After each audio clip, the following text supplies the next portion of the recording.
Hello friend, this is Varun Singh और आप लोगों का बहुत बहुत स्वागत करता हूं डाउट डिस्ट्रॉय क्लासेस में।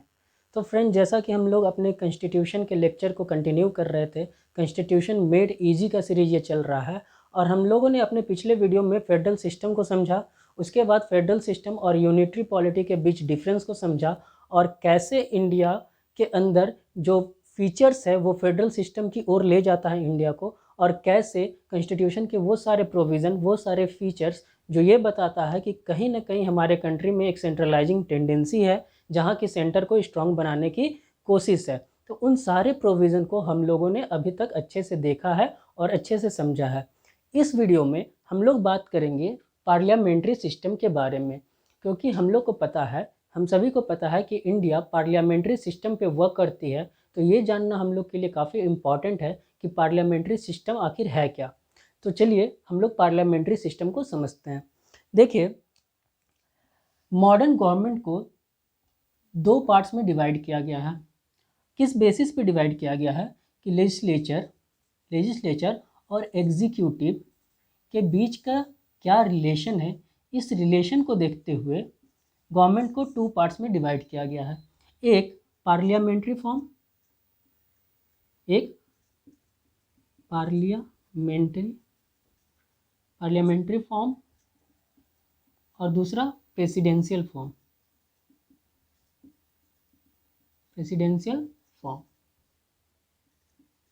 ठीक है, तो गवर्नमेंट को दो पार्ट में डिवाइड किया गया है। ठीक है, गवर्नमेंट सिस्टम को दो पार्ट में डिवाइड किया गया है, एक पार्लियामेंट्री सिस्टम में और दूसरा प्रेसिडेंशियल सिस्टम में। तो आज जो हम लोग पढ़ने जा रहे हैं वो basically parliamentary form of government को पढ़ने जा रहे हैं। उसके बाद वाले लेक्चर में हम लोग देखेंगे कि प्रेसिडेंशियल फॉर्म ऑफ गवर्नमेंट क्या होती है। तो इस लेक्चर में हम लोग का जो टारगेट होगा वो सिर्फ पार्लियामेंट्री फॉर्म पे होगा, लेकिन एक बेसिक डिफरेंस को समझाते हुए कभी हम प्रेसिडेंशियल पे भी जा सकते हैं। लेकिन प्रेसिडेंशियल सिस्टम को समझने के लिए, उसके लिए हम लोग एक और लेक्चर बनाएंगे। ठीक है, तो फिलहाल इस लेक्चर में हम लोग सिर्फ बात करेंगे पार्लियामेंट्री सिस्टम ऑफ गवर्नमेंट की। देखिए, पार्लियामेंट्री सिस्टम ऑफ गवर्नमेंट में जो सबसे दो इम्पॉर्टेंट बात है वो क्या है। पहला, पार्लियामेंट्री सिस्टम को अगर हम लोग देखें तो इसमें हेड ऑफ द स्टेट और हेड ऑफ द गवर्नमेंट दोनों अलग अलग पर्सन होते हैं। जैसे head of the state India में प्रेसिडेंट साहब होते हैं, उसी तरह head of the government India में कौन होते हैं? Prime minister.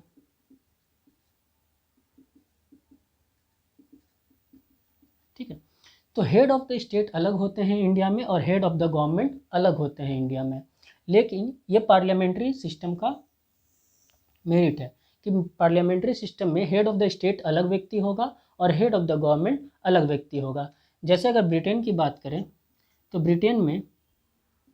ब्रिटेन में भी यही सिस्टम चलता है। वहाँ जो हेड ऑफ द स्टेट होते हैं वो किंग या क्वीन होते हैं। उसी तरह हेड ऑफ द जो गवर्नमेंट होते हैं वहाँ कौन होते हैं? Prime minister. तो पार्लियामेंट्री सिस्टम में अगर देखा जाए तो हेड ऑफ द स्टेट एक अलग व्यक्ति होता है और हेड ऑफ द गवर्नमेंट एक अलग व्यक्ति होता है। ठीक है, लेकिन अगर बात करें प्रेसिडेंशियल सिस्टम की तो वहाँ हेड ऑफ द स्टेट और हेड ऑफ द गवर्नमेंट दोनों एक सिंगल व्यक्ति होता है, सिंगल पर्सन होता है। जैसे अमेरिका में बात करें तो head of the government president साहब ही होते हैं और हेड ऑफ द स्टेट भी वहाँ के प्रेसिडेंट साहब होते हैं। लेकिन पार्लियामेंट्री सिस्टम में ये चीज़ अलग है, यहाँ दो अलग अलग व्यक्ति होते हैं। लेकिन प्रेसिडेंशियल सिस्टम में हेड ऑफ द गवर्नमेंट भी और हेड ऑफ द स्टेट भी एक सिंगल पर्सन होता है। क्लियर है? ये एक बेसिक डिफरेंस था ना। जो दूसरा बेसिक डिफरेंस है और इम्पॉर्टेंट डिफरेंस है उसको समझते हैं। देखिए, यहाँ अगर देखा जाए तो एग्जीक्यूटिव, पार्लियामेंट्री सिस्टम में एग्जीक्यूटिव जो होते हैं वो पार्ट होते हैं किसका? लेजिस्लेचर का। लेजिस्लेचर का ही पार्ट होते हैं। जो एग्जीक्यूटिव बॉडी होती है पार्लियामेंट्री सिस्टम में वो लेजिस्लेचर बॉडी का ही पार्ट होती है। समझते हैं इसको वैन डायग्राम से अगर देखा जाए तो जो एग्जीक्यूटिव है वो पार्ट है किसका? लेजिस्लेचर का। तो एग्जीक्यूटिव ही पार्ट होती है किसका, लेजिस्लेचर का। लेकिन प्रेसिडेंशियल सिस्टम में अगर वेन डायग्राम बनाए तो जो एग्जीक्यूटिव है वो पूरी तरह से अलग है किससे, लेजिस्लेचर से। यानी कंप्लीट सेपरेशन ऑफ पावर हमको यहाँ देखने को मिलता है प्रेसिडेंशियल सिस्टम में, जहाँ एक एग्जीक्यूटिव बॉडी और लेजिस्लेटिव बॉडी दोनों एक वाटर टाइट कंपार्टमेंट में अलग अलग हैं। यानी सेपरेशन ऑफ पावर यहाँ पूरी तरह से हमको देखने को मिलता है। लेकिन अगर बात करें पार्लियामेंट्री सिस्टम की तो यहाँ सेपरेशन ऑफ पावर नहीं दिखता है लेजिस्लेचर और एग्जीक्यूटिव के बीच, यहाँ फ्यूज़न दिखता है। ठीक है, एग्जीक्यूटिव और लेजिस्लेचर के बीच एक फ्यूज़न दिखता है, जहाँ की एग्जीक्यूटिव बॉडी निकल के आती है लेजिस्लेटिव बॉडी से। ठीक है, अब इसको एक एग्जाम्पल से समझते हैं, इंडिया के कंटेक्स्ट में समझते हैं ताकि चीज़ें आसानी से क्लियर हो। देखिए, जब भी गवर्नमेंट का फॉर्मेशन होता है, ठीक है, जब भी गवर्नमेंट का फॉर्मेशन होता है, जैसे अभी बीजेपी की गवर्नमेंट है नाउ, जब हम बात करते हैं लोकसभा की तो लोकसभा में टोटल स्ट्रेंथ अभी कितना है, 545। ये 545 कौन लोग हैं, ये 545 एमपीज़ हैं जो अलग अलग कंस्टिट्यूएंसी से इलेक्शन लड़के लोकसभा में आए हैं। अब जिस पार्टी के पास मेजोरिटी होती है वही पार्टी अपना सरकार बनाता है, यानी एब्सोल्यूट मेजोरिटी चाहिए सरकार बनाने के लिए, यानी 273, कम से कम 273 एमपीज़ होने चाहिए किसी पार्टी के पास, तब उस पार्टी के पास एब्सोल्यूट मेजोरिटी आती है, वो फिर गवर्नमेंट बनाते हैं। मान लेते हैं बीजेपी के पास, एग्जाम्पल, बीजेपी के पास 300 एमपीज़ हैं जो कि किसका पार्ट है, लेजिस्लेचर का पार्ट है। ऐसे टोटल 545 तो लेजिस्लेचर का पार्ट है ही, क्योंकि अब 545 सारे क्या हैं, एमपीज़ हैं। नाउ बीजेपी गवर्नमेंट में से 300 एमपी भी किसका पार्ट है, लेजिस्लेचर का। ठीक है, और जो 245 मेंबर हैं वो अलग अलग पार्टी के होंगे, लेकिन वो भी क्या है, एमपी हैं और लेजिस्लेचर का पार्ट है। नाउ ये जो 300 एमपी है, ठीक है, ये क्या कहलाते हैं, लेजिस्लेटिव बॉडी। ठीक है, ये एमपीज़ हैं, यही 300 एमपी में से कुछ एमपी को मिनिस्ट्री सौंपा जाता है, यानी मिनिस्टर बनाया जाता है। इन्हीं 300 एमपी में से प्राइम मिनिस्टर, ठीक है, मिनिस्टर को चुनते हैं, लेकिन उसको अपॉइंट कौन करता है, तो प्रेसिडेंट साहब उसको अपॉइंट करते हैं। ठीक है, तो 300 एमपी में से ही मिनिस्ट्री बाहर निकल के आती है, यानी 300 एमपी में से ही कुछ लोग काउंसिल ऑफ मिनिस्टर का पार्ट बनते हैं, काउंसिल ऑफ मिनिस्टर को हम लोग हिंदी में बोलते हैं मंत्रिपरिषद, और काउंसिल ऑफ मिनिस्टर ही लोकसभा के अंदर एग्जीक्यूटिव बॉडी कहलाती है। अब देखिए, ये लेजिस्लेटिव बॉडी है और लेजिस्लेटिव बॉडी में से ही निकल के काउंसिल ऑफ मिनिस्टर बन रहे हैं, जो कि क्या है, एक एग्जीक्यूटिव बॉडी है। ठीक है, तो कहीं ना कहीं हम देख रहे हैं कि क्या है, फ्यूज़न है किसके बीच, लेजिस्लेचर और एग्जीक्यूटिव के बीच। यानी ये डुअल मेंबरशिप लेके आते हैं, जो भी मिनिस्टर बनते हैं उनके पास डुअल मेंबरशिप होता है। एक तो वो एमपी कहलाते हैं, ठीक, और एक कहलाते हैं क्या, मिनिस्टर्स। ठीक है, तो हम क्या देखें यहाँ पे कि लेजिस्लेटिव ऑर्गन में से ही निकल के आ रहा है कौन, एग्जीक्यूटिव ऑर्गन। लेकिन अगर प्रेसिडेंशियल सिस्टम की अगर हम बात करें तो वहाँ एग्जीक्यूटिव बॉडी बिल्कुल अलग है और लेजिस्लेटिव बॉडी बिल्कुल अलग है ना। वहाँ मिनिस्टर का सिलेक्शन कैसे होता है, वहाँ उस समय जो प्रेसिडेंट साहब चुने जाते हैं लोगों के द्वारा, तो प्रेसिडेंट साहब फिर अपने हिसाब से, अपने मन के अनुसार किसी को भी अपने एग्जीक्यूटिव बॉडी का हिस्सा बना सकते हैं। वहाँ ये कंपल्सन नहीं है कि एग्जीक्यूटिव बॉडी लेजिस्लेचर से ही निकल के आएगा, वहाँ ऐसा कोई कंपल्सन नहीं है।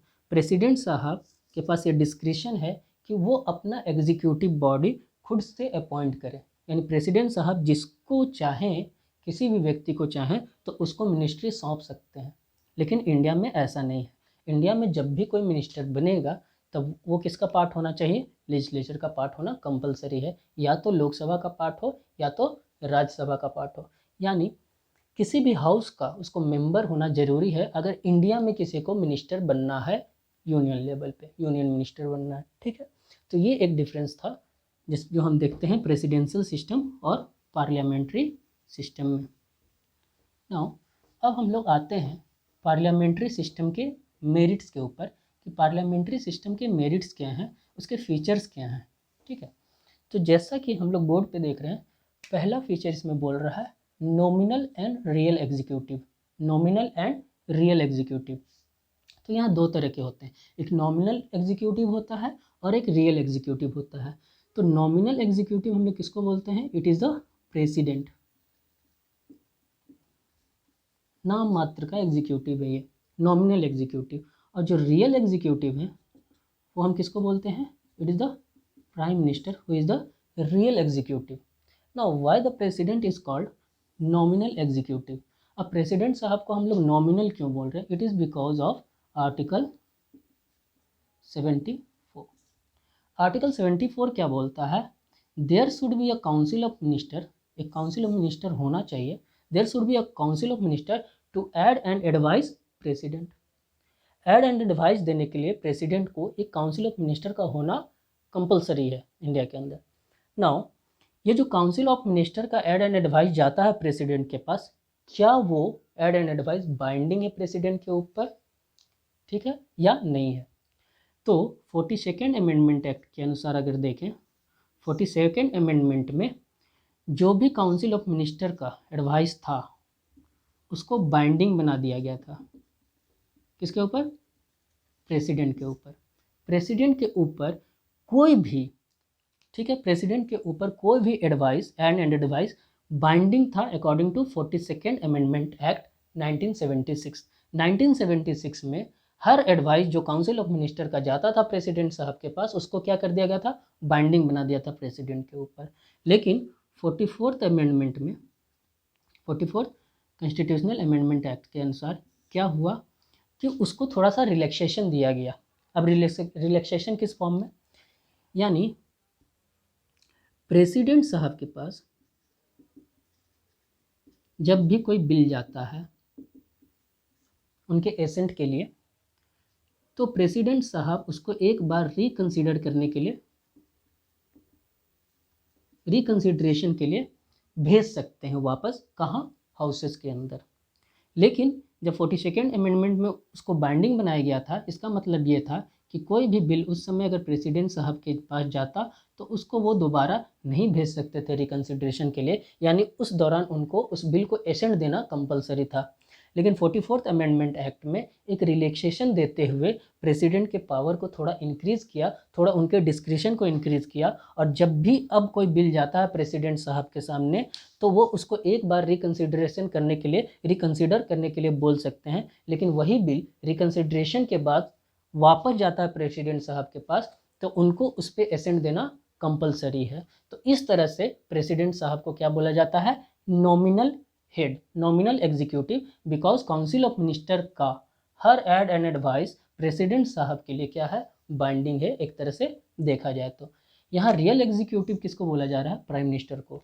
Prime minister is the real executive in the parliamentary system, क्योंकि पार्लियामेंट्री सिस्टम, क्योंकि काउंसिल ऑफ मिनिस्टर के हेड कौन होते हैं, it is the prime minister who head the council of minister. तो जब काउंसिल ऑफ मिनिस्टर के हेड है प्राइम मिनिस्टर और council of minister he add and advice कर रहा है प्रेसिडेंट को, दैट मीन्स व्हाट, जो रियल पावर लाई कर रहा है वो किसके हाथ में लाई कर रहा है, it is the prime minister, जिनके हाथ में रियल पावर लाई कर रहा है पार्लियामेंट्री सिस्टम में, इसलिए इनको बोला जाता है real executive. Now next point हम लोग समझते हैं कि मेजोरिटी पार्टी रूल, ये पॉइंट खत्म हो गया। Now majority party rule, parliamentary system में मेजोरिटी पार्टी जो उभर के आती है, जो सबसे ज़्यादा सीट्स लेके आती हैं, वही क्या करती है, देश के अंदर रूल करती है। जैसे समझिए कि सपोज़ करें कि लोकसभा का चुनाव है, लोकसभा का इलेक्शन है, ठीक है, इलेक्शन का रिजल्ट घोषित हो चुका है और बीजेपी के पास सपोज़ करते हैं 300 सीटें आई हैं, वही कांग्रेस के पास 200 सीटें आई हैं, ठीक है, और अदर्स पार्टी के पास कुल मिलाकर बाद बाकी 45 सीटें आई हैं, ठीक है। तो यहाँ मेजोरिटी किसके पास है, तो मेजोरिटी है बीजेपी के पास। मेजोरिटी किसके पास है, बीजेपी के पास। और सरकार बनाने के लिए मेजोरिटी कितनी चाहिए, तो एब्सोल्यूट मेजोरिटी चाहिए। एब्सोल्यूट मेजोरिटी कहने का मतलब क्या, half of total strength of the house, इसका आधा चाहिए। दैट मीन्स कितना चाहिए, 273। 273 MP अगर किसी पार्टी के पास हैं, इलेक्शन जीत के आए हैं, दैट मीन्स वो पार्टी सक्षम है सरकार बनाने के लिए। और यहाँ एग्जाम्पल में हम लोग देख रहे हैं कि बीजेपी के पास कितने मेंबर्स हैं, मेंबर ऑफ पार्लियामेंट्स हैं, तो 300। तो बीजेपी यहाँ क्या कर सकती है, सरकार बना सकती है, क्योंकि मेजोरिटी है, यानी मेजोरिटी जिसके पास हो वही रूल कर सकती है कंट्री को, इसलिए इसको बोला जाता है मेजोरिटी पार्टी रूल। यानी जिसके पास मेजोरिटी होगा वही गवर्नमेंट बनाएगी और फिर वही कंट्री को रूल करेगी, यानी मेजोरिटी पार्टी का ही रूल चलता है हमारे कंट्री में। क्लियर है ना? नेक्स्ट पॉइंट है कलेक्टिव रिस्पॉन्सिबिलिटी। अब कलेक्टिव रिस्पॉन्सिबिलिटी क्या है? देखिए आर्टिकल 73 क्लॉज 3 को जब हम लोग देखें तो वो बात करता है कलेक्टिव रिस्पॉन्सिबिलिटी के बारे में। अब कलेक्टिव रिस्पॉन्सिबिलिटी क्या है? देखिए काउंसिल ऑफ मिनिस्टर जो होते हैं, ठीक है, वो बहुत बड़ा बॉडी होता है, बिग बॉडी होता है, जहाँ नंबर ऑफ मिनिस्टर्स होते हैं, बहुत सारे मिनिस्टर्स होते हैं, ठीक।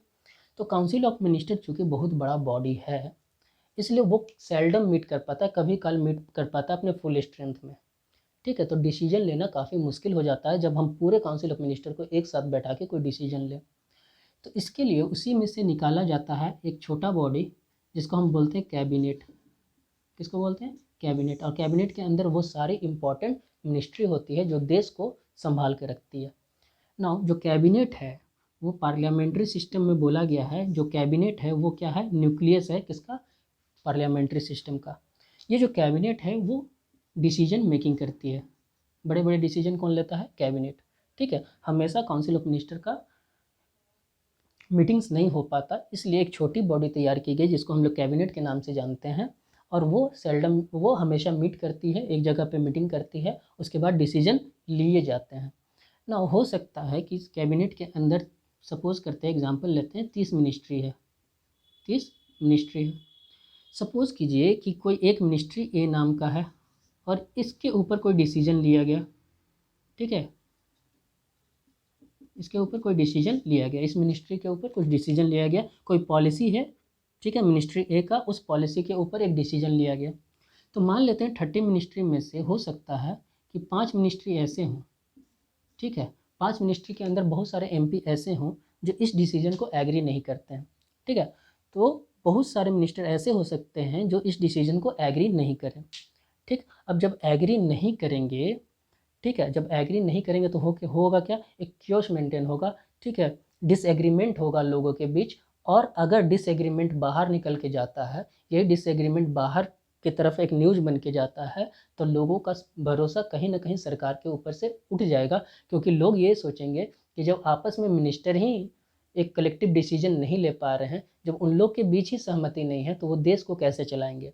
इसलिए कलेक्टिव रिस्पॉन्सिबिलिटी का कंसेप्ट है, जिसमें क्या है कि अगर ये 5 मिनिस्टर अगेंस्ट हैं, इस पॉलिसी के एग्री नहीं कर रहे हैं, फिर भी उनको अपना सारा गिला शिकवा भुला के एक कलेक्टिव डिसीजन में आना पड़ेगा, और चाहते हुए भी ना चाहते हुए भी उनको इनकी बात माननी पड़ेगी। ये कौन बोलता है, आर्टिकल 73 क्लॉज 3। तो ये है कलेक्टिव रिस्पॉन्सिबिलिटी का कंसेप्ट। अगर कलेक्टिव रिस्पॉन्सिबिलिटी का जो कंसेप्ट है, कलेक्टिव रिस्पॉन्सिबिलिटी अगर डिफीट हो जाता है, ठीक है, पार्लियामेंट के अंदर, तो मानी जाती है कि सरकार खत्म हो गई, सरकार गिर गई, क्योंकि कलेक्टिव रिस्पॉन्सिबिलिटी क्या हो गया, खत्म हो गया, ठीक है। कलेक्टिव रिस्पॉन्सिबिलिटी का ये इंपॉर्टेंस है पार्लियामेंट्री सिस्टम में। अब देखिए एक आर्टिकल है 73 क्लॉज 2, और ये जो कलेक्टिव रिस्पॉन्सिबिलिटी का कंसेप्ट है, ये बोलता है कि the whole council of minister are responsible to whom, Lok Sabha, whole council of minister are responsible to the legislature, यानी लोकसभा के लिए रिस्पॉन्सिबल होते हैं पूरे काउंसिल ऑफ मिनिस्टर, यानी पूरी एग्जीक्यूटिव बॉडी जो है गवर्नमेंट की, वो रिस्पॉन्सिबल होती है किसके लिए, लोकसभा के लिए। उनकी कोई भी पॉलिसी, कोई भी एक्ट के लिए वो रिस्पॉन्सिबल होती है किसको, लोकसभा को। दैट मीन्स कलेक्टिव रिस्पॉन्सिबिलिटी का कंसेप्ट ये बोलता है बेसिकली कि जो भी काउंसिल ऑफ मिनिस्टर हैं वो रिस्पॉन्सिबल होंगे अपने एक्ट के लिए, अपनी पॉलिसी के लिए, कहाँ, लोकसभा के अंदर। क्लियर है? क्योंकि लोकसभा क्या है, हाउस ऑफ द पीपल है, लोगों का हाउस है। लोग ही इलेक्शन के द्वारा चुने हुए अपने रिप्रेजेंटेटिव को भेजते हैं कहाँ, लोकसभा के अंदर। यानी लोगों के लिए रिस्पॉन्सिबल होना, लोगों के लिए रिस्पॉन्सिबिलिटी को समझना किसका काम होना चाहिए, गवर्नमेंट का। इसलिए कलेक्टिव रिस्पॉन्सिबिलिटी का कंसेप्ट है। नाउ आर्टिकल 73 क्लॉज 2 बात करता है इंडिविजुअल रिस्पॉन्सिबिलिटी की, यानी हर एक मिनिस्टर इंडिविजुअली भी रिस्पॉन्सिबल है किसको, प्रेसिडेंट साहब को। कलेक्टिव रिस्पॉन्सिबिलिटी किसके प्रति है, लोकसभा के प्रति, लेकिन इंडिविजुअल रिस्पॉन्सिबिलिटी किसके प्रति है, प्रेसिडेंट साहब के प्रति। यानी हर एक मिनिस्टर किसके प्रति रिस्पॉन्सिबल है, प्रेसिडेंट साहब के प्रति। अब देखिए आर्टिकल 73 क्लॉज 2 ये इंश्योर करता है कि कलेक्टिव रिस्पॉन्सिबिलिटी बनी रहे। अब किस तरह से, आर्टिकल 73 क्लॉज 2 आर्टिकल 73 क्लॉज 3 को बचा के रखता है ताकि कलेक्टिव रिस्पॉन्सिबिलिटी बची रहे। देखिए मान लेते हैं ये 5 मिनिस्टर जो एग्री नहीं कर रहे थे वो एकदम जिद पे अड़ जाते हैं कि हम भैया एग्री नहीं करेंगे इस पॉलिसी को लेके, एकदम अड़ गए कि हम एग्री नहीं करेंगे। तो उस केस में प्राइम मिनिस्टर साहब क्या बोलेंगे इस मिनिस्टर को कि भाई अगर आप एग्री नहीं कर रहे हैं तो आप रिजाइन कर दीजिए। जब आप सरकार के पॉलिसी से एग्री ही नहीं कर रहे हैं तो आपका मिनिस्ट्री में रहना या ना रहना बात बराबर है, इसलिए आप रिज़ाइन कर दीजिए।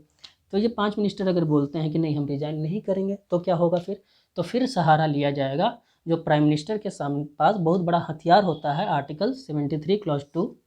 ये आर्टिकल 73 क्लॉज 2 का ऐसे करके दिखाएंगे किसको, एमपी को, और बोलेंगे भैया देखिए आर्टिकल 73 क्लॉज 2 है मेरे पास, इसलिए आप मान जाइए, नहीं तो मजबूरन हमको आर्टिकल 73 क्लॉज 2 का यूज़ करवाना पड़ेगा। अगर ये नहीं मानते हैं तो प्राइम मिनिस्टर बोलेंगे किसको, प्रेसिडेंट साहब को, प्रेसिडेंट साहब आप आर्टिकल 73 क्लॉज 2 का यूज कीजिए और इन मिनिस्टर को जो एग्री नहीं कर रहे हैं उनको आप हटाइए मिनिस्टर के पद से, और प्रेसिडेंट साहब फिर वैसा ही करेंगे। तो आर्टिकल 73 क्लॉज 3 को प्रोटेक्ट कौन करता है, उसको बनाए रखने का काम कौन करता है, आर्टिकल 73 क्लॉज 2। यानी कलेक्टिव रिस्पॉन्सिबिलिटी को बचाए रखने का काम कौन कर रहा है, इंडिविजुअल रिस्पॉन्सिबिलिटी का कंसेप्ट। क्लियर। तो कलेक्टिव रिस्पॉन्सिबिलिटी हम लोग समझे कि पूरी जो एग्जीक्यूटिव बॉडी है, पूरी जो गवर्नमेंट है वो किसके प्रति रिस्पॉन्सिबल है, लोकसभा के प्रति। क्लियर। नाउ अब बात करें पॉलिटिकल होमोजिनिटी की। होमोजिनिटी, पॉलिटिकल होमोजिनिटी इसको समझते हैं। होमोजीनियस सब्सटेंस पढ़े होंगे ना केमिस्ट्री में, तो होमोजीनियस सब्सटेंस यानी एक तरह का चीज़, एक तरह का सब्सटेंस, ठीक है। अब पॉलिटिकल होमोजिनिटी कहने का मतलब क्या है, पॉलिटिकल होमोजिनिटी कहने का मतलब कि जो गवर्नमेंट चला रही है, जो पार्टी, मान लीजिए बीजेपी पार्टी जो है वो गवर्नमेंट चला रही है, यानी इसके पास कितने एमपी हैं, एग्जाम्पल में लिए थे हम लोग 300 एमपीज़ हैं, ठीक है। ये कौन सी बॉडी हो गई, लेजिस्लेटिव बॉडी। ये कौन सी बॉडी हो गई, लेजिस्लेटिव बॉडी। इसी में से निकल के आ रहा है क्या, काउंसिल ऑफ मिनिस्टर, जो कि है एक एग्जीक्यूटिव बॉडी, ठीक है। तो आपको देखने को मिल रहा है कि वही एमपी, बीजेपी के वही एमपी लेजिस्लेटिव बॉडी के अंदर भी हैं और वही एमपी काउंसिल ऑफ मिनिस्टर के यानी एग्जीक्यूटिव बॉडी के अंदर भी है। तो दोनों के बीच एक होमोजिनिटी है, जो मेंबर यहाँ है वही मेंबर यहाँ है, यानी जो मेंबर यहाँ है उसी में से कुछ मेंबर एग्जीक्यूटिव बॉडी में है। तो ये क्या देखने को मिल रहा है, एक होमोजिनिटी देखने को मिल रहा है, ठीक है। यानी दोनों तरफ एक ही लोग हैं, लेजिस्लेटिव के अंदर भी वही लोग हैं, लेजिस्लेचर के अंदर भी, और एग्जीक्यूटिव बॉडी के अंदर भी वही लोग हैं, ठीक है। तो इस तरह से एक होमोजिनिटी क्रिएट होता है पार्लियामेंट्री सिस्टम में, जहाँ लेजिस्लेटिव बॉडी के अंदर भी वही लोग मिलते हैं जो एग्जीक्यूटिव बॉडी के अंदर मिल रहे हैं। तो क्या है, एक पॉलिटिकल होमोजिनिटी है। जिस पार्टी के लोग सरकार चला रहे हैं, जिस पार्टी की गवर्नमेंट है, जिस पार्टी के लेजिस्लेटिव बॉडी में मेंबर हैं यानी एमपी हैं, उसी पार्टी के, यानी बीजेपी की पार्टी है, सपोज बीजेपी की पार्टी ही गवर्नमेंट चला रही है, उसी पार्टी के लोग लेजिस्लेचर के अंदर हैं जो कि एमपी हैं, और उसी पार्टी के बीजेपी के ही क्या है, एग्जीक्यूटिव बॉडी में है। यानी एक ही पार्टी के लोग लेजिस्लेचर के अंदर भी हैं मेजोरिटी में, और एग्जीक्यूटिव बॉडी भी वही बना रहे सेम पार्टी के लोग। तो ये क्या है, एक पॉलिटिकल होमोजिनिटी है, जहाँ एक ही पार्टी के लोग लेजिस्लेचर के भी अंदर हैं और एग्जीक्यूटिव के भी अंदर हैं, वही गवर्नमेंट भी चला रहे हैं और वही लॉ को एग्जीक्यूट कराने का भी काम कर रहे हैं, ठीक है। वही लॉ बना रहे हैं और वही एग्जीक्यूट भी कर रहे हैं। अब आते हैं डबल मेंबरशिप। डबल मेंबरशिप क्या है, जैसे कि हम लोग अभी डिस्कस कर चुके हैं कि लेजिस्लेटिव बॉडी के अंदर जो एमपी होते हैं, ठीक है, वही एमपीज, उसी में से कुछ एमपी काउंसिल ऑफ मिनिस्टर के अंदर होते हैं, जो कि एक एग्जीक्यूटिव बॉडी है, जो कि एक एग्जीक्यूटिव बॉडी है। तो डबल मेंबरशिप तो है ही, जैसे यहाँ पे वह एक एमपी की तरह है तो वहीं काउंसिल ऑफ मिनिस्टर के अंदर वो एक मिनिस्टर की तरह है। ठीक है, तो ये हो गया क्या, डबल मेंबरशिप। ठीक है, एक मेंबर ऑफ पार्लियामेंट और दूसरी तरफ एक मिनिस्टर भी कहलाते हैं। तो डबल मेंबरशिप इस तरह से है उनके पास। नाउ अब बात करें leadership of PM. Prime minister का लीडरशिप चलता है, यानी जो काउंसिल ऑफ मिनिस्टर है, काउंसिल ऑफ मिनिस्टर है मंत्रिमंडल, इसमें बहुत सारे मंत्रीज हैं, लेकिन ये काउंसिल ऑफ मिनिस्टर को हेड कौन करता है, हेड कौन करता है, it is a prime minister who head council of minister. या इसमें से जो छोटी बॉडी निकल के आती है कैबिनेट, उसको भी हेड कौन करता है, it is the prime minister who head the cabinet. तो लीडरशिप किसका चलता है गवर्नमेंट के अंदर, it is the prime minister who leads the council of minister as well as cabinet, who leads the government. Clear है। जब prime minister के बारे में हम लोग डिस्कशन करेंगे अगली आने वाले कुछ लेक्चर में, तो उसमें हम लोग प्राइम मिनिस्टर को और डिटेल से समझेंगे, लेकिन फिलहाल के लिए इतना समझना जरूरी है कि प्राइम मिनिस्टर ही लीड करते हैं किसको, काउंसिल ऑफ मिनिस्टर को या कैबिनेट को। अब बात आता है डिसोल्यूशन ऑफ द हाउस। चूँकि अभी हम लोग डिस्कस किए हैं कि कलेक्टिव रिस्पॉन्सिबिलिटी होता है किसका, काउंसिल ऑफ मिनिस्टर का, एग्जीक्यूटिव बॉडी का, किसके प्रति, लेजिस्लेचर के प्रति। ठीक है, जब मेरा कलेक्टिव रिस्पॉन्सिबिलिटी है, तो अगर हम कलेक्टिव रिस्पॉन्सिबिलिटी को अच्छे से फॉलो नहीं कर रहे हैं तो क्या होता है, हो सकता है कि सरकार गिर सकती है नो कॉन्फिडेंस मोशन लाके। जब तक कि सरकार के पास लेटर ऑफ कॉन्फिडेंस है तभी तक सरकार चलेगी। जैसे ही नो कॉन्फिडेंस मोशन आया पार्लियामेंट के अंदर, अगर वो पास हो जाता है तो सरकार गिर जाती है। तो हाउस क्या होता है, डिजॉल्व भी हो सकता है। हाउस क्या होता है, उस केस में डिजॉल्व हो जाता है। ठीक है, तो हाउस डिजॉल्व होने के अलग अलग कारण हैं। जैसे लोकसभा का अगर टेन्योर देखें तो लोकसभा का टेन्योर कितना है, 5 ईयर्स का है टेन्योर। लेकिन गवर्नमेंट, बहुत सारी गवर्नमेंट ऐसी देखी गई है पास्ट में जो 5 ईयर के टेन्योर को पूरा ही नहीं कर सकी, उससे पहले ही डिजॉल्व हो जाती है। तो डिजोल्यूशन के कारण अलग अलग हो सकते हैं। जैसे एक दो चार हम बताते हैं डिजोल्यूशन का कारण। जैसे अगर कोलिजन गवर्नमेंट है, कोलिजन गवर्नमेंट डैट मीन्स दो या दो से ज़्यादा पार्टी मिलके गवर्नमेंट बनाई है, जैसे बीजेपी, ठीक है, प्लस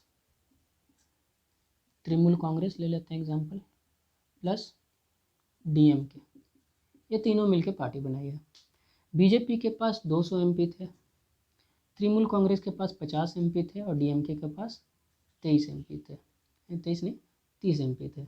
टोटल कितना हो गया, 280, यानी 280। अब मेजोरिटी आया, तो ये कैसा है, कोलिजन गवर्नमेंट है, जहाँ बीजेपी, टीएमसी और डीएमके एक साथ मिलके गवर्नमेंट बनाए और गवर्नमेंट को चला रहे हैं। नाउ सपोज कीजिए फ्यूचर में, अब देखिए यहाँ एक बात ध्यान रखिएगा कि बीजेपी की आइडियोलॉजी अलग होगी, टीएमसी की आइडियोलॉजी अलग होगी और डीएमके की आइडियोलॉजी अलग होगी। तो 3 पार्टी ऐसे हैं जिनकी आइडियोलॉजी अलग है और 3 पार्टी एक साथ मिलकर कोलिजन गवर्नमेंट बना रहे हैं, गठबंधन सरकार बना रहे हैं। तो हो सकता है आइडियोलॉजी डिफरेंस होने के कारण हो सकता है डीएमके बाद में बोले कि हम अपना समर्थन वापस ले लेते हैं। जैसे ही डीएमके अपना समर्थन वापस लेगी तो ये सरकार माइनॉरिटी में आ जाएगी, यानी 250 ही मेंबर रहेंगे, जबकि चाहिए कितना, 273 मेंबर सरकार बनाने के लिए। जब 250 मेंबर ही रहेंगे तो क्या होगी, सरकार गिर जाएगी। सरकार क्या होगी, गिर जाएगी। तो ये केस पहला केस है जिसमें सरकार गिर जाती है। दूसरा केस, अगर प्राइम मिनिस्टर खुद से जाके बोले प्रेसिडेंट साहब को कि आप हाउस को डिसॉल्व कर दीजिए, लोकसभा को क्या कीजिए, डिसॉल्व कर दीजिए, विखंडित कर दीजिए, तो प्राइम मिनिस्टर साहब ऐसा कर सकते हैं। लेकिन कंडीशन है इसके अंदर भी, अगर प्राइम मिनिस्टर साहब, यानी अगर मान लेते हैं बीजेपी, प्राइम मिनिस्टर कौन है, मोदी जी, ठीक है, लेकिन अगर मोदी जी के पास अभी 273 एमपी से ऊपर है, यानी मेजोरिटी में है अगर मोदी जी, उस समय अगर मोदी जी बोल रहे हैं प्रेसिडेंट साहब को कि नहीं अब लोकसभा को डिसॉल्व कर दिए, तब प्रेसिडेंट साहब मोदी जी का बात मानते हुए डिसॉल्व करेंगे। यानी उस समय प्रेसिडेंट के पास डिस्क्रिशन नहीं होगा, यानी उस समय उनको प्राइम मिनिस्टर का बात मानना ही पड़ेगा अगर प्राइम मिनिस्टर के पास फुल मेजोरिटी है। लेकिन अगर सपोज कीजिए कि कंडीशन ऐसा आ गया 250 ही सीट बचा अब मोदी जी के पास, यानी मेजोरिटी में नहीं है सरकार, ठीक है, एब्सोल्यूट मेजोरिटी में नहीं है, तो सरकार भी नहीं चला सकती। लेकिन फिलहाल भी मोदी जी अभी प्राइम मिनिस्टर हैं, ठीक है, अचानक से अभी सपोर्ट खींचा है लेकिन अभी भी वो क्या है, प्राइम मिनिस्टर हैं। इस केस में अगर जब मेजोरिटी नहीं है किसी प्राइम मिनिस्टर के पास उस केस में अगर वो प्रेसिडेंट साहब को बोले कि लोकसभा को डिसॉल्व कर दीजिए, तो प्रेसिडेंट के साहब के पास उस समय डिस्क्रिशन होता है कि वो डिसॉल्व करें या अदर पार्टी को बुलाएं सरकार बनाने के लिए। क्लियर है? तो ये चीज़ होता है, दूसरा पॉइंट है। तीसरा पॉइंट है कि अगर प्राइम मिनिस्टर या तो रिज़ाइन कर दें या तो मर जाएं, डेड हो जाएं, उस केस में क्या होता है, काउंसिल ऑफ मिनिस्टर ख़त्म हो जाती है। ये जो काउंसिल ऑफ मिनिस्टर है, मंत्रिमंडल, वो क्या हो जाएगी, डिसॉल्व हो जाएगी, ख़त्म हो जाएगी। लेकिन उस समय लेजिस्लेचर ख़त्म नहीं होता, लेजिस्लेटिव बॉडी ख़त्म नहीं होती। क्लियर है? वो प्रेसिडेंट साहब के ऊपर डिस्क्रिशन रहता है कि अब वो लेजिस्लेचर को भी डिसॉल्व करे या किसी अदर बड़ी पार्टी को बुलाए सरकार बनाने के लिए। तो ये भी एक कंडीशन है जहाँ क्या होता है, लोकसभा डिसॉल्व हो जा सकता है, लेजिस्लेचर डिसॉल्व हो सकता है। तो हम देख रहे हैं क्या, dissolution of lower house dissolve हो सकता है इन सारे केसेस में। दैट मीन्स व्हाट, कि कोई फिक्स टेन्योर नहीं है पार्लियामेंट्री सिस्टम में। जैसे 5 साल अगर बोला जाता है तो ये फिक्स नहीं है कि 5 साल ही रहेगी गवर्नमेंट 5 साल ही रहे, ये फिक्स नहीं है, क्योंकि डिसोल्यूशन के अलग अलग कारण है जिसके कारण सरकार गिर सकती है, सरकार डिसॉल्व हो सकती है। तो कोई परमानेंट टेन्योर नहीं है, कोई फिक्स टेन्योर नहीं है। 5 साल मैक्सिमम टेन्योर है जिसमें एक सरकार अपना सरकार चला सकती है, लेकिन कोई फिक्स नहीं है कि 5 साल ही वो सरकार रहे, उससे पहले भी किसी भी कंडीशन के कारण गिर सकती है। और यही सबसे बड़ा जो है डिमेरिट माना जाता है किसमें, पार्लियामेंट्री सिस्टम में, कि सरकार स्टेबल नहीं है। ठीक है, तो डिसॉल्व हो सकता है सरकार। दूसरी, सिक्रेसी की बात करें। ठीक है, सिक्रेसी में क्या होता है कि जो भी डिसीजन लिया जाता है पार्लियामेंट्री फॉर्म ऑफ गवर्नमेंट में, हमको सिक्रेसी देखने को मिलती है। यानी जो भी पॉलिसी आने वाली है, चाहे कैबिनेट के अंदर जो भी डिसीजन हो रहा है, जो मिनिस्टर्स हैं वो सारे डिसीजन को सीक्रेट रखते हैं, वो लोगों के सामने नहीं लाते। ठीक है, सारे मिनिस्टर सीक्रेट रखेंगे। ये प्राइम मिनिस्टर का काम होता है कि वो लोगों के सामने अपनी पॉलिसी को उजागर करें, अपने डिसीजन को उजागर करें। तो सीक्रेसी मेंटेन होती है पार्लियामेंट्री सिस्टम में। तो ये सारी चीज़ें हम लोग देखा जो मेरिट्स है पार्लियामेंट्री सिस्टम का, जो फीचर है पार्लियामेंट्री सिस्टम का। नाउ अब हम लोग थोड़ा डिमेरिट्स देखेंगे जो पार्लियामेंट्री सिस्टम के अंदर हमको देखने को मिलता है कि पार्लियामेंट्री सिस्टम में डिमेरिट्स क्या हैं। मेरिट्स तो हम लोग ने देखा कि मेरिट्स क्या हैं या उनके फीचर्स क्या हैं, लेकिन पार्लियामेंट्री सिस्टम के अंदर कुछ डिमेरिट है। जैसे पहला है अनस्टेबिलिटी, और ये सबसे बड़ा डिमेरिट है। अनस्टेबिलिटी क्या है, सबसे बड़ा डिमेरिट है। अनस्टेबिलिटी कहने का मतलब क्या है, गवर्नमेंट जो है पार्लियामेंट्री सिस्टम में वो स्टेबल नहीं है। जैसे प्रेसिडेंशियल सिस्टम में क्या होता है, अगर यूएसए के अंदर 4 साल के लिए होता है, 4 साल टेन्योर है, 4 साल के अंदर जो गवर्नमेंट बन गई वही 4 साल तक कंटिन्यू करती है, क्योंकि वहाँ प्रेसिडेंट को इम्पीच करना बहुत मुश्किल है। तो गवर्नमेंट का गिरना भी वहाँ क्या हो जाएगा, बहुत मुश्किल हो जाएगा। इसलिए वहाँ बोला जाता है कि वो स्टेबल गवर्नमेंट है। लेकिन पार्लियामेंट्री सिस्टम ऑफ गवर्नमेंट का सबसे बड़ा डिमेरिट ये है कि अनस्टेबिलिटी देखा जाता है पार्लियामेंट्री सिस्टम में। जैसे कि हम लोग अभी हम लोगों ने देखा है, जैसे कोलिजन सिस्टम में गवर्नमेंट बनी है। ठीक है, कोलाइड होकर गवर्नमेंट बनी है। ठीक है, तो उसमें क्या होता है, कोई भी पार्टी अपना समर्थन खींचती है तो गवर्नमेंट गिर जाता है, तो स्टेबिलिटी नहीं है। ठीक है, नो कॉन्फिडेंस मोशन आ गया सरकार के खिलाफ, नो कॉन्फिडेंस मोशन पास हो गया, गवर्नमेंट गिर जाता है। अगर सरकार के पास जब तक लेटर ऑफ कॉन्फिडेंस है तभी तक गवर्नमेंट चल रही है, जैसे ही लेटर ऑफ कॉन्फिडेंस खत्म हुआ गवर्नमेंट गिर जाती है। तो स्टेबिलिटी नहीं है किसके अंदर, पार्लियामेंट्री सिस्टम के अंदर। ठीक है, अब इसी कारण से दूसरा पॉइंट, ठीक है, नो कंटिन्यूटी ऑफ पॉलिसीज भी कंटिन्यू नहीं रह पाते। ठीक है, चूंकि स्टेबिलिटी नहीं है, मान लेते हैं कि बीजेपी की गवर्नमेंट है, ठीक है, मान लेते हैं 2020 में फॉर्म हुई, 2020 में फॉर्म हुई, और बीजेपी की गवर्नमेंट ने एक लॉन्ग टर्म पॉलिसीज़ निकाला, बहुत सारे लॉन्ग टर्म पॉलिसी निकाला कि आने वाले 5 साल या 10 साल में हम लोग ये सारे काम करने जा रहे हैं। ठीक है, ऐसी पॉलिसी हम लोग बनाए हैं और ये सारे काम हम लोग देश हित में करने जा रहे हैं। नाउ मान लेते हैं कि लोकसभा में बीजेपी की मेजोरिटी किसी तरह से कम हो जाती, ख़त्म हो जाती है और सरकार गिर जाती है। जैसे ही सरकार गिरेगी तो क्या होगा, एक फ्रेश इलेक्शन करवाना पड़ेगा, फ्रेश इलेक्शन। अब फ्रेश इलेक्शन में हो सकता है कि इस बार बीजेपी की सरकार ना बन पाए, कांग्रेस की बन गई, तो वो सारे पॉलिसी जो बीजेपी ने बनाई थी अगले 5 साल या 10 साल के लिए, हो सकता है कांग्रेस अपनी एक अलग पॉलिसी बनाए और पुरानी गवर्नमेंट की पॉलिसी को सारी ख़त्म कर दे। तो जो पॉलिसी बनाती है सरकार, वो कितने दिन तक कंटिन्यू होगा कहा नहीं जा सकता। ठीक है, इसलिए बोला गया है नो कंटिन्यूटी ऑफ पॉलिसी, यानी पॉलिसी कितने दिन तक कंटिन्यू होगा हमको नहीं पता, क्योंकि सरकार जब तक रहेगी तब तक ही उस पॉलिसी को चला सकती है। सरकार गिरी, कोई दूसरा सरकार आया, सारी पॉलिसी को ख़त्म कर दी पिछले सरकार की और अपना एक नया पॉलिसी लेके आई।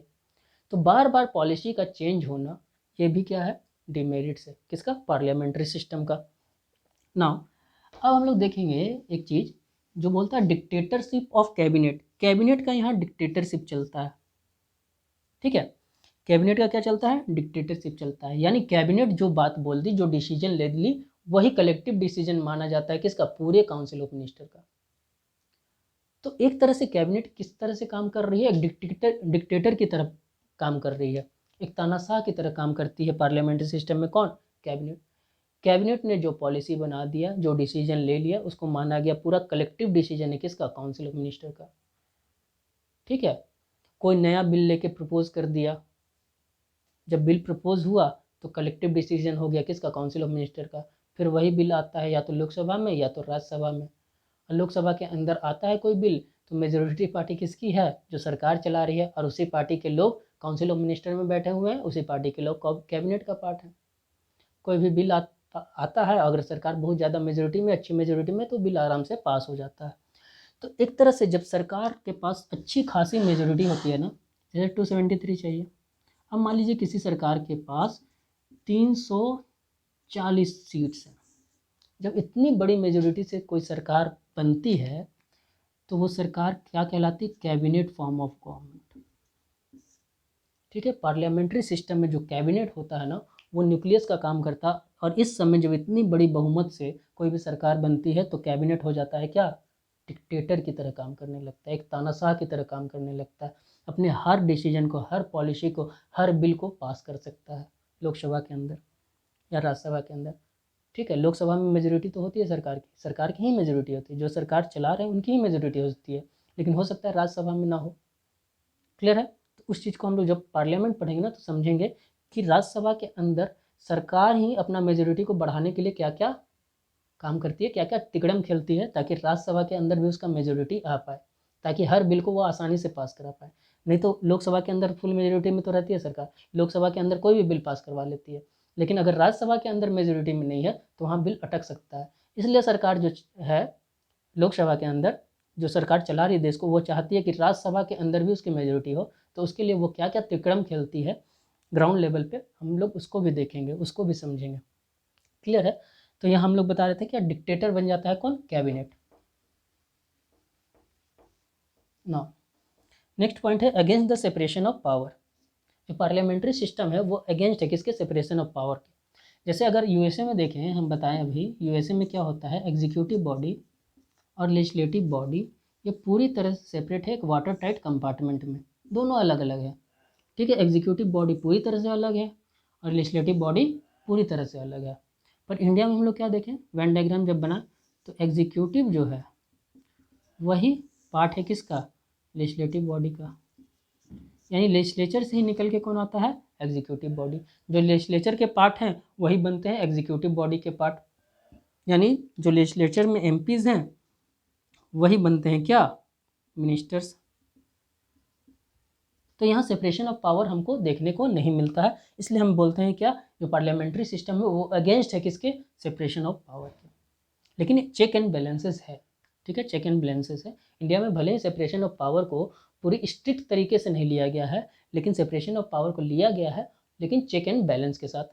और यहाँ हमको सेपरेशन ऑफ पावर नहीं देखने को मिलता है। वहीं यूएसए के अंदर सेपरेशन ऑफ पावर है किसके बीच, एग्जीक्यूटिव और लेजिस्लेचर के बीच। पर इंडिया के अंदर ये नहीं है, कोई भी पार्लियामेंट्री सिस्टम में ये नहीं है, ब्रिटेन के अंदर भी नहीं है। पार्लियामेंट्री सिस्टम का तो इवोल्यूशन ब्रिटेन से ही तो हुआ, वहाँ भी नहीं है।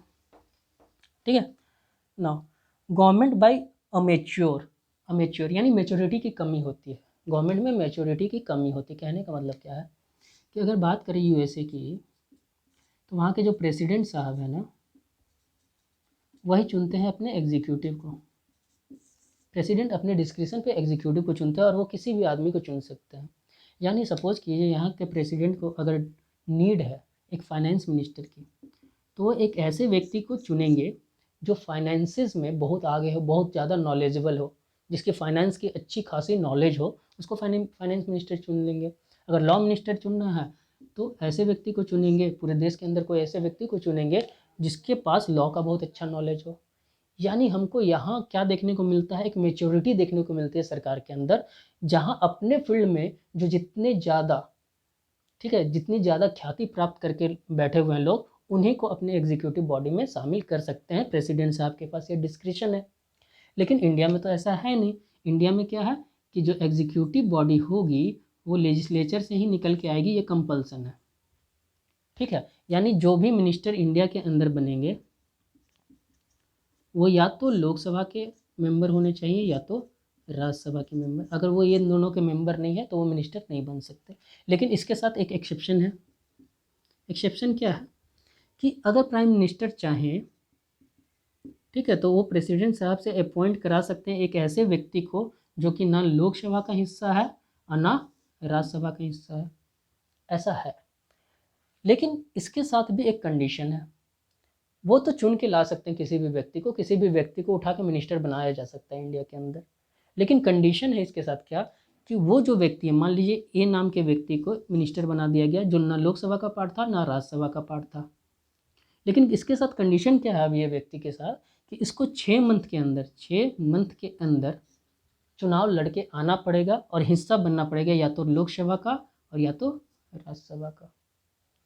अब यहाँ ना बच्चों को कन्फ्यूज़न होता है कि एक व्यक्ति जो अचानक से मिनिस्टर बना दिया गया लोकसभा चुनाव के बाद, अब तो लोकसभा का चुनाव 5 साल बाद होगा, तो वह व्यक्ति फिर से इलेक्शन कहाँ से लड़ेगा और किस तरह से पार्ट बनेगा, या तो लोकसभा का या तो राज्यसभा का। क्योंकि लोगों को राज्यसभा का इलेक्शन प्रोसेस के बारे में भी नहीं पता होता है, तो ऐसा कन्फ्यूजन बच्चों में अराइज हो जाता है। इस कन्फ्यूजन को हम तब दूर करेंगे जब हम पार्लियामेंट टॉपिक ले रहे होंगे कि कैसे एक मिनिस्टर को उठा के मिनिस्टर बनाया, सॉरी, कैसे कोई व्यक्ति को उठा के मिनिस्टर बना दिया जाता है और उसको फिर कहीं से चुनाव लड़वा के जितवा के वापस दोनों में से एक हाउस का मेंबर बना दिया जाता है। इसको उस समय समझेंगे। लेकिन फिलहाल के लिए समझिए कि 6 मंथ के अंदर या तो उसको लोकसभा का पार्ट बनना पड़ेगा या तो राज्यसभा का पार्ट बनना पड़ेगा। तो ये क्या है, तो ये कंडीशन है। अब देखिए, हम बता रहे थे कि यहाँ मैच्योरिटी देखी जाती है मिनिस्टर में, क्योंकि अपने अपने फील्ड के दिग्गज लोग ही मिनिस्टर बनते हैं, क्योंकि ये प्रेसिडेंट साहब के पास डिस्क्रिप्शन है कि वो किसी को भी अपने एग्जीक्यूटिव बॉडी में शामिल कर सकते हैं। लेकिन इंडिया में क्या है, एग्जीक्यूटिव बॉडी जो निकल के आनी चाहिए वो लेजिस्लेचर से ही आनी चाहिए। ठीक है, अब मान लेते हैं कि बीजेपी के पास 300 सीट है, 300 एमपीज़ है, ठीक, और वो सरकार बना ली है। अब उसको एक मिनिस्टर बनाना है, फाइनेंस मिनिस्टर। लेकिन इन 300 एमपी में से कोई भी व्यक्ति इतना ख्याति प्राप्त नहीं है कि उसको फाइनेंस मिनिस्टर जितना बड़ा पद दे दिया जाए। लेकिन प्राइम मिनिस्टर के पास, प्रेसिडेंट साहब के पास मजबूरी है कि उनको इन्हीं 300 व्यक्ति में से किसी को मिनिस्ट्री देना पड़ेगा। ठीक है, या तो इन्हीं तीनों में से दे या अदर पार्टी के दे, पर अदर पार्टी के तो देंगे नहीं। तो मिनिस्टर इन्हीं तीनों में से, 300 में से किसी को तो बनाना पड़ेगा। अब कोई ऐसे व्यक्ति नहीं है तो किसी को भी उठा के मिनिस्टर बना लिए। सपोज ए को उठा के मिनिस्टर बना दिया गया, तो यहाँ मेच्योरिटी नहीं है ए के पास। ए के पास उतना नॉलेज नहीं है फाइनेंस के बारे में, लेकिन फिर भी ए क्या कर रहा है, एक फाइनेंस मिनिस्टर का काम कर रहा है। तो पार्लियामेंट्री सिस्टम में एमेच्योरिटी देखने को मिलता है, एमेच्योर होता है पार्लियामेंट्री सिस्टम इस केस में। क्लियर है? तो ये जो थे वो डिमेरिट्स थे पार्लियामेंट्री सिस्टम के। हम लोगों ने फीचर्स देख लिया पार्लियामेंट्री सिस्टम का और डिमेरिट्स देख लिया किसका, पार्लियामेंट्री सिस्टम का। ठीक है, अगले लेक्चर में हम लोग देखेंगे कि पार्लियामेंट्री सिस्टम को हम लोग ने अडॉप्ट क्यों किया, क्यों हमारे कंट्री ने पार्लियामेंट्री सिस्टम को अडॉप्ट किया, क्यों प्रेसिडेंशियल सिस्टम की तरफ हम लोग नहीं गए। उसके बाद हम लोग देखेंगे कि इंडिया का पार्लियामेंट्री सिस्टम और ब्रिटेन का पार्लियामेंट्री सिस्टम में क्या डिफरेंसेस है। इस दोनों टॉपिक को देखने के बाद फिर हम लोग आएंगे प्रेसिडेंशियल सिस्टम में, फिर उसके मेरिट्स को पढ़ेंगे, डिमेरिट्स को पढ़ेंगे, और उसके बाद हम लोग ये अपना टॉपिक ख़त्म करेंगे। क्लियर है? तो उसके बाद हम लोग पार्लियामेंट्री सिस्टम को भी जान चुके होंगे, प्रेसिडेंशियल सिस्टम को भी जान चुके होंगे, उसके बाद हम लोग उनके बीच के एक डिफरेंस को समझ लेंगे। जब डिफरेंस को समझ लेंगे उसके बाद एक डिबेट पे जाएंगे, जिस डिबेट में हम लोग ये जानेंगे कि इंडिया में क्यों बोला जाता है कि हम लोग को मूव कर जाना चाहिए पार्लियामेंट्री सिस्टम से प्रेसिडेंशियल सिस्टम की तरफ। ऐसा क्या डिमेरिट है पार्लियामेंट्री सिस्टम में जो बार बार ऐसा बोला जाता है कि हम लोग को प्रेसिडेंशियल सिस्टम में मूव कर जाना चाहिए, और प्रेसिडेंशियल सिस्टम में क्या ऐसा मेरिट है जो यहाँ के लोगों को, यहाँ के जो बड़े बड़े थिंकर्स हैं, जो बड़े बड़े पढ़े लिखे विद्वान हैं, वो बोलते हैं कि हमको प्रेसिडेंशियल सिस्टम में मूव कर जाना चाहिए। कुछ तो मेरिट होगा इस डिबेट में, कुछ तो ऐसा बात होगा जो ऐसा बोला जाता है। तो इस डिबेट को हम लोग समझेंगे, ठीक है, कि हम लोग को क्यों पार्लियामेंट्री सिस्टम से छोड़ के प्रेसिडेंशियल सिस्टम की तरफ मूव करना चाहिए। अगर मूव नहीं कर सकते तो किस तरह से पार्लियामेंट्री सिस्टम को ही हम लोग इतना स्ट्रांग बना दें कि हमको मूव करने की ज़रूरत ही ना पड़े। तो इन सारी चीज़ों को हम लोग अपने पार्लियामेंट्री सिस्टम प्रेसिडेंशियल सिस्टम के लास्ट लेक्चर में समझेंगे। उसके बाद वो टॉपिक ख़त्म होगा और फिर से एक नया टॉपिक स्टार्ट होगा। तब तक के लिए चैनल को सब्सक्राइब कीजिए अगर वीडियो अच्छा लग रहा होगा तो, ठीक है। उसके बाद चैनल को शेयर कीजिए, वीडियो को शेयर कीजिए और कमेंट देना ज़रूर, ठीक है, क्योंकि कमेंट अगर आपका आएगा तो अंदर खुशी महसूस होती है और मेहनत करने की चाहत जगती है। इसलिए कमेंट करना ना भूलें। वीडियो को देखते रहें, कॉन्स्टिट्यूशन को समझते रहें। कॉन्स्टिट्यूशन समझना बहुत आसान है अगर सही तरीके से समझाया जाए और सही तरीके से समझा जाए तो, ठीक है। तब तक के लिए धन्यवाद, बेस्ट ऑफ लक।